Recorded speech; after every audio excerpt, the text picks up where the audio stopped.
Estamos de regreso en esta edición 656,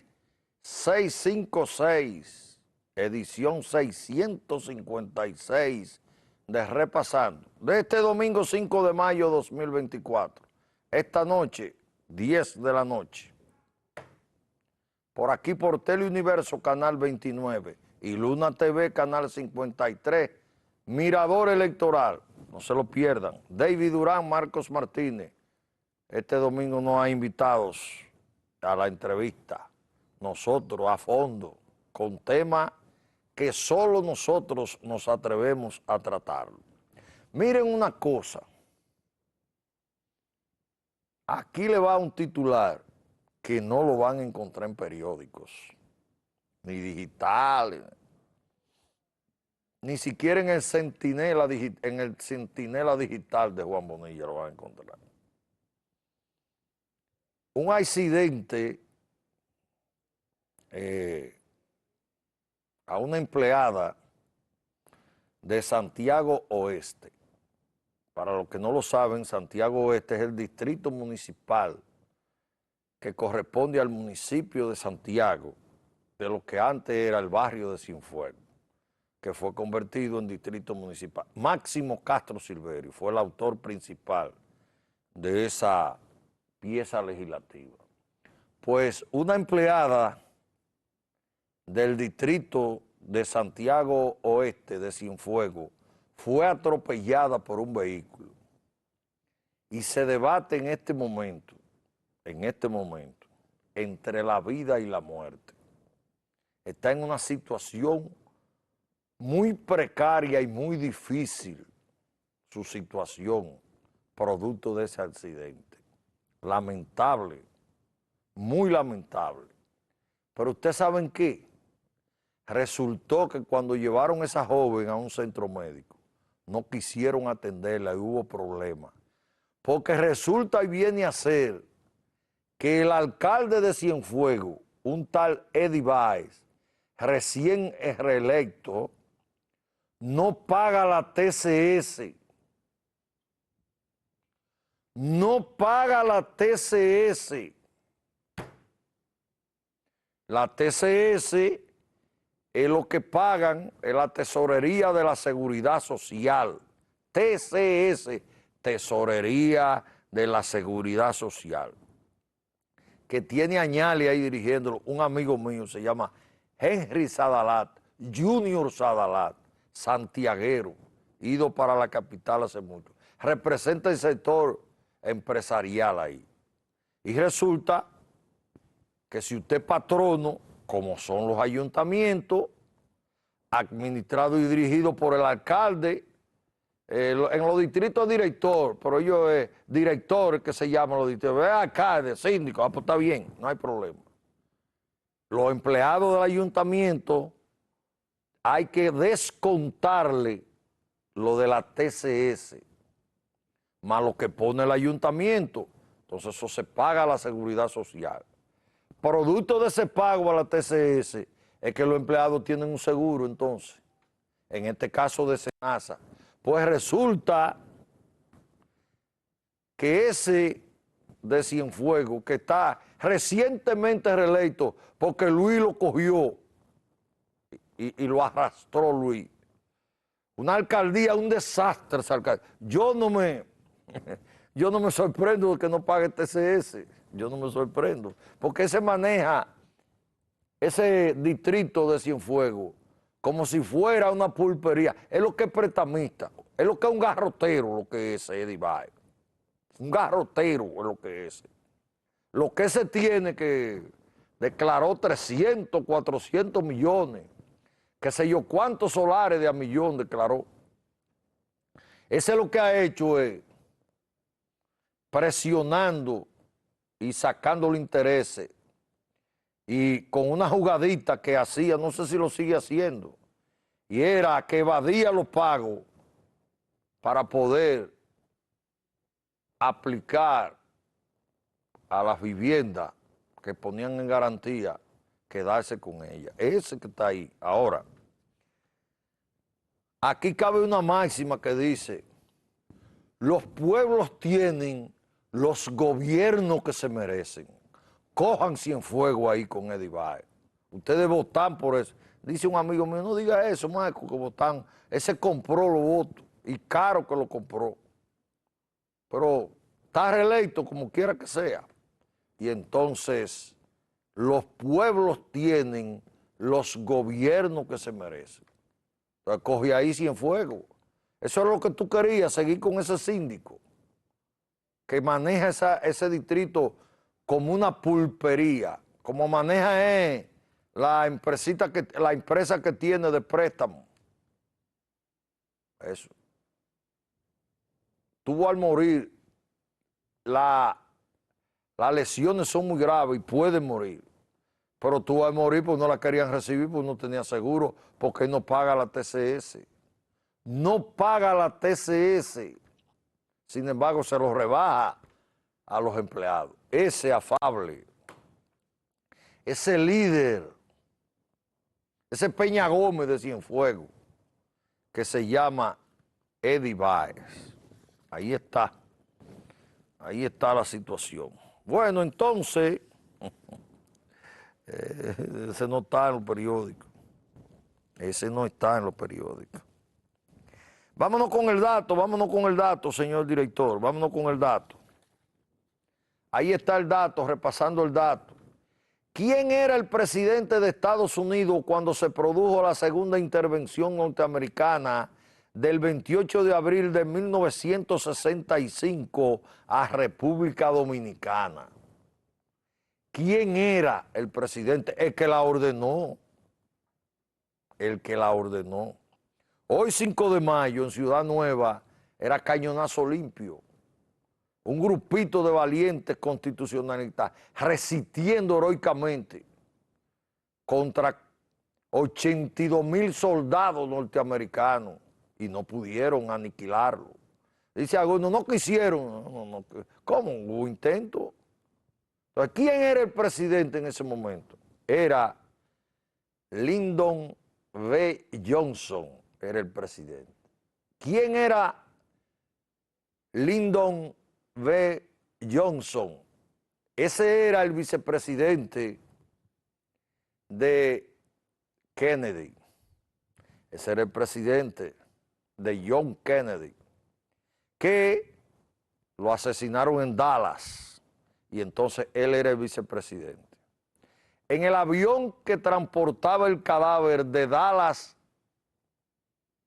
a Washington, fue juramentado. Hay una foto muy famosa con Jacqueline, la primera dama de ese momento, al lado de él, y a él le tomaron el juramento en pleno vuelo, transportando el cadáver de Dallas hacia Washington.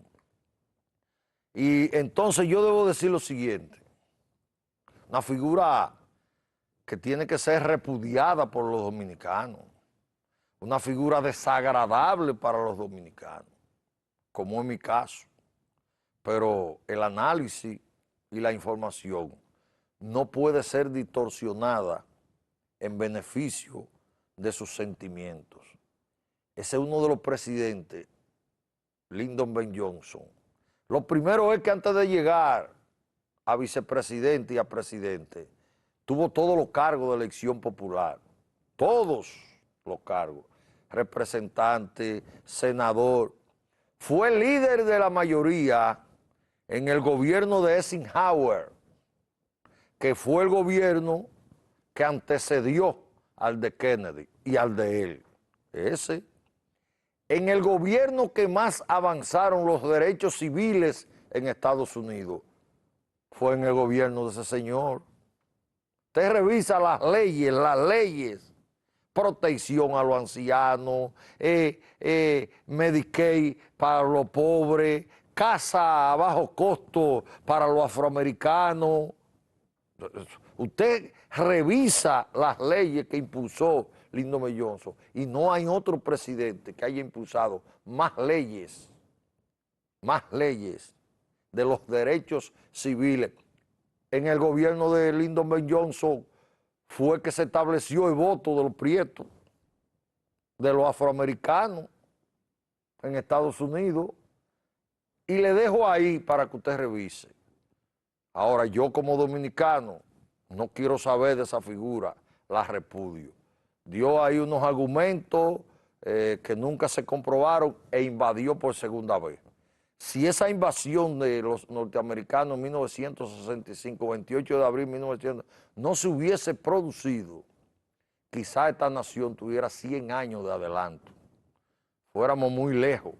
Eso fue un retroceso, porque ahí vinieron esos gobiernos conservadores de Balaguer, represivos, asesinos, esos 12 años, y la democracia involucionó, porque hay que tomar en cuenta que la Revolución de Abril trajo como consecuencia la intervención norteamericana, pero la Revolución de Abril fue una consecuencia del golpe de Estado a Juan Bosch de 1963. Esa es la realidad. Luego, él cumplió el mandato de John F. Kennedy y entonces se postuló y ganó abrumadoramente, con un 61% ganó Lyndon B. Johnson. Como él completó el mandato como vicepresidente de John F. Kennedy, él podía optar 2 veces por la presidencia, optó una, él podía reelegirse, iba a tener 3 mandatos si hubiese participado.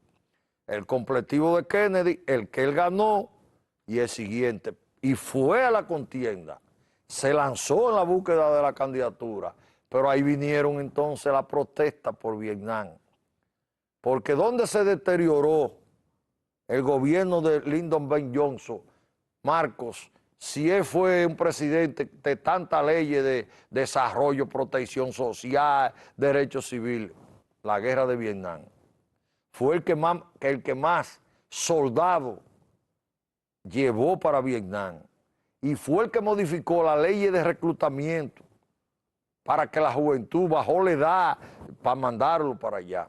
Y le mintió al pueblo norteamericano cuando dijo que eso estaba controlado. Y vino la ofensiva del T en diciembre y entonces eso se desbarató frente a la opinión pública norteamericana y salieron los universitarios, los hippies y el diablo para la calle norteamericana y la popularidad de Lyndon B. Johnson colapsó. En plena campaña por la nominación demócrata se retiró. Finalmente su vicepresidente fue el candidato. ¿Contra quién? Contra Richard Nixon, que había perdido de Kennedy en el 62. Y entonces le ganó al vicepresidente y aún así le ganó por estrecho margen. Se habla de que el gobernador de Alabama, Wallace, que fue independiente, fue que contribuyó a que Nixon se colara y los demócratas no siguieran en el poder. Murió joven Lyndon B. Johnson, 44 años. Le dieron 3 ataques del corazón, uno incluso siendo presidente de los Estados Unidos. Murió en su rancho, Texas, allá, porque era texano, era del sur de los Estados Unidos. Algunos analistas dicen que si Kennedy no lo llevaba de candidato para buscar los votos en el sur, porque Kennedy no tenía fuerza en el sur, era muy liberal. Si no lleva a Lyndon B. Johnson, no hubiese ganado las elecciones, que fueron estrechísimas esas elecciones contra Richard Nixon. Dick, el malvado, ¿sí? Porque a Richard Nixon le decían Dick, el malvado. Los presidentes tienen apodo en los Estados Unidos, así que eso no es raro. Entonces, póngalo ahí. para los que me lo preguntaron en la calle. ¿Quién era presidente de los Estados Unidos cuando se produjo la segunda intervención norteamericana del 28 de abril de 1965 a República Dominicana? Lyndon B. Johnson. En el mandato finalmente, para pasar a otra cosa, de Johnson, fue que mataron a Martin Luther King. Ahí fue que mataron a Martin. Eso contribuyó también. Y mataron, ¿usted sabía quién? A Bobby Kennedy, el senador de Massachusetts, hermano de John F. Kennedy, que iba arrasando en la convención demócrata e iba a ser el candidato demócrata, y lo mataron. Vea qué cosa de la vida. ¿Quién lo mató? A Bobby Kennedy, un palestino. Y hoy la sociedad, parte de la sociedad norteamericana, sobre todo los universitarios, sin distingo de raza ni credo, protestando por lo que le están haciendo a los palestinos. Pero fue un palestino que mató a Bobby Kennedy. Vámonos con esto entonces, vámonos con esto. La carrera política de Pedro Sánchez. Finalmente Pedro Sánchez, el lunes pasado, desde la Moncloa, que es la sede del gobierno español, se dirigió al país español, al Reino de España, y argumentó de que se quedaba, de que seguía. Después de estar en un receso prolongado de meditación, de revisión, decidió seguir con argumentaciones. Y entonces ese ha sido un palo político. Entonces la carrera política dominada por golpes de efecto y giros inesperados. Pedro Sánchez se ha caracterizado por eso. Golpe de efecto, porque es un tipo que cuando le pusieron una oportunidad no la desaprovecha y la capitaliza y finalmente a su favor.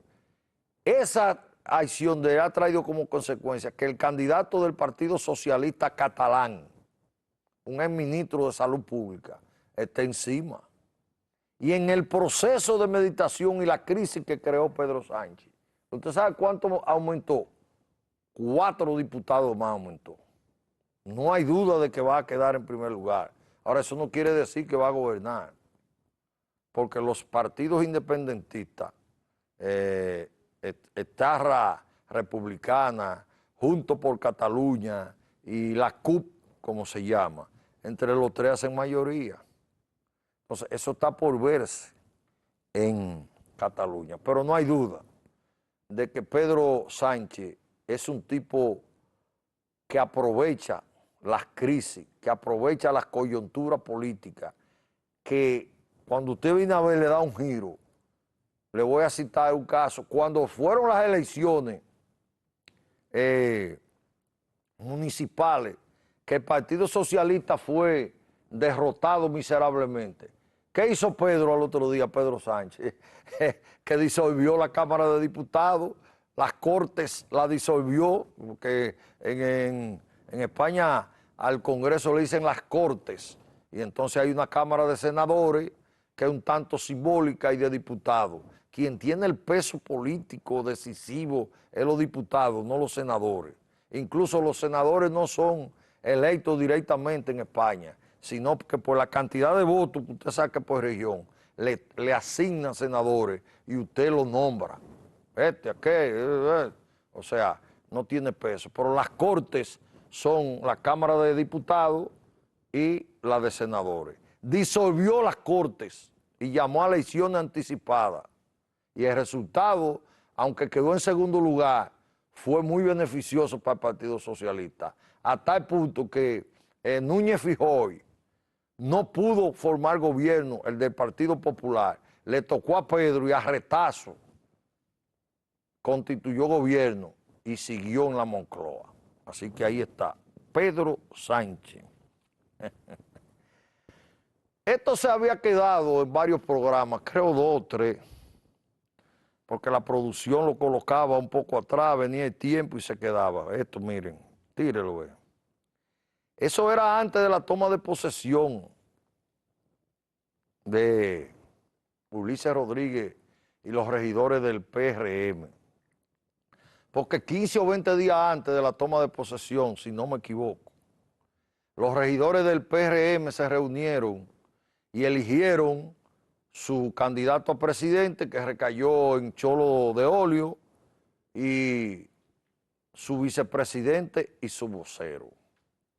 Y entonces da risa esto, pero más que risa, da pena que el sectarismo, la mediocridad, la miopía política, la falta de mira alta en política, traiga como consecuencia eso. Póngalo, señor director, eso. Que Franklin Vera, frente a Marily Baré, sea el vocero de los regidores del PRM en la alcaldía de Santiago. No estamos hablando del ayuntamiento de Pedro García, ni de Juncalito, no. El ayuntamiento de Santiago. No, por eso da pena y eso da más vergüenza que pena, da eso. Usted puede estar de acuerdo o no con Marily Baré Martínez. Usted puede estar de acuerdo o no con ella. Yo, en la mayoría de las ocasiones, no he coincidido con Marily. Y en muchas ocasiones, ella ha estado allá y yo he estado aquí. En la última convención para elegir las autoridades del Partido Revolucionario Moderno en el municipio de Santiago, ella andaba con una plancha por un lado y yo andaba con otra. Pero amor no quita conocimiento. Marily Baré es una política terminada, con una trayectoria y un crecimiento político. Se ha preocupado por formarse académicamente. Marily ha sido 2 o 3 veces regidora, vocera, viceministra de la mujer en el gobierno de Hipólito Mejía, en esta ciudad de Santiago, candidata a diputada en una ocasión por la circunscripción 1, encargada de organización del primer comité municipal, del primero, no estoy seguro, pero sí, del primero, Víctor Méndez presidente, Nelson Marmolejo secretario general, Marily Baré encargada de organización. Fue jefa de las mujeres por muchísimo tiempo en Santiago. Una política terminada, que conoce el ayuntamiento, expositora. Y entonces, por un problema de grupismo, por un problema de persecución política, por un problema de reparto del pastel entre los propios de Luis. Si Cholo de Olio es presidente y es de Ulises, entonces el vocero tiene que ser mío, tiene que ser de Andrés Cueto.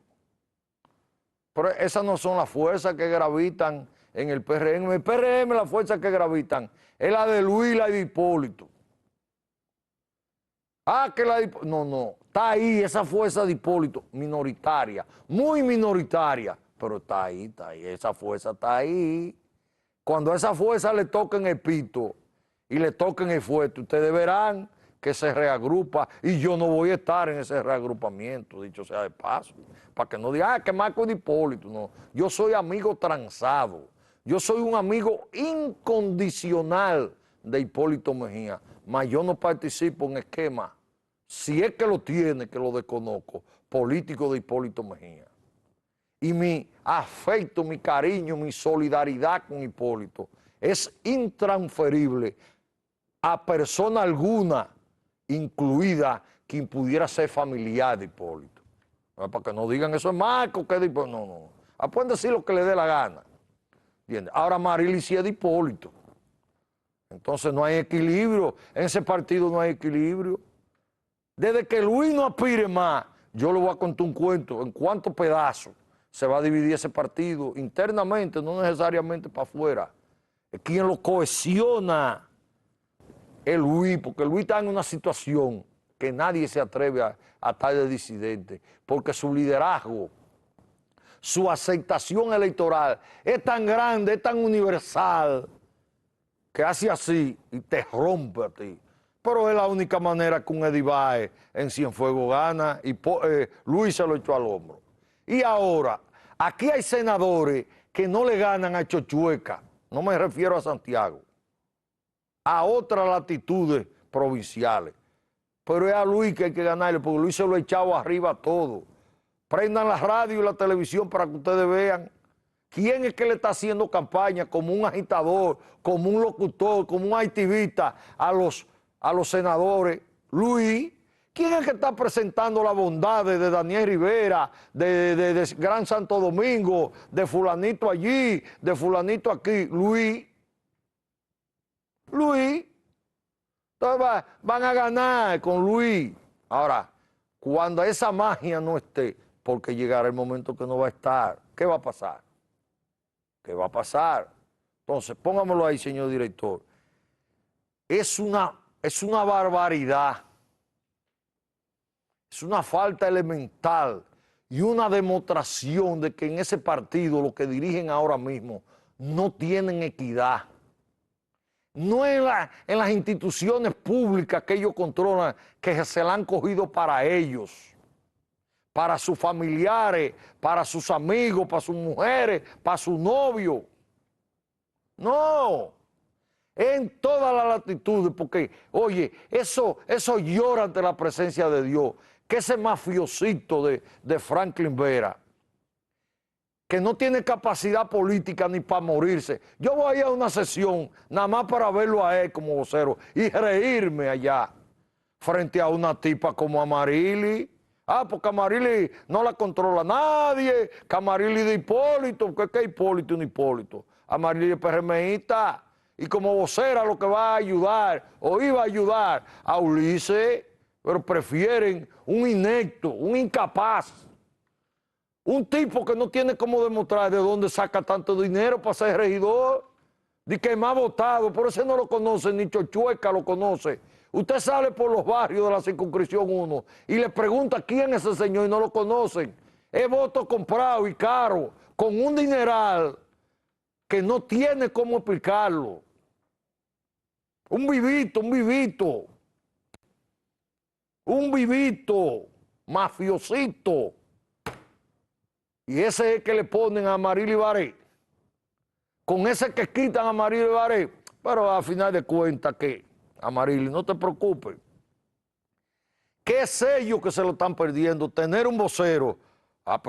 ¿Y cómo me convencen a mí que después que la profesora Daisy Díaz, una veterana del parlamentarismo, una mujer que se conoce las leyes municipales, una expositora a una política de aquí al cielo, que era la vocera del PRM, usted me viene a salir a mí con Franklin Vera? No joda a nadie de esa vaina, ¿no? Va a pasar otro tema para yo no decir un par de cosas que después, que tengo muy presente a Betty y Jerónimo.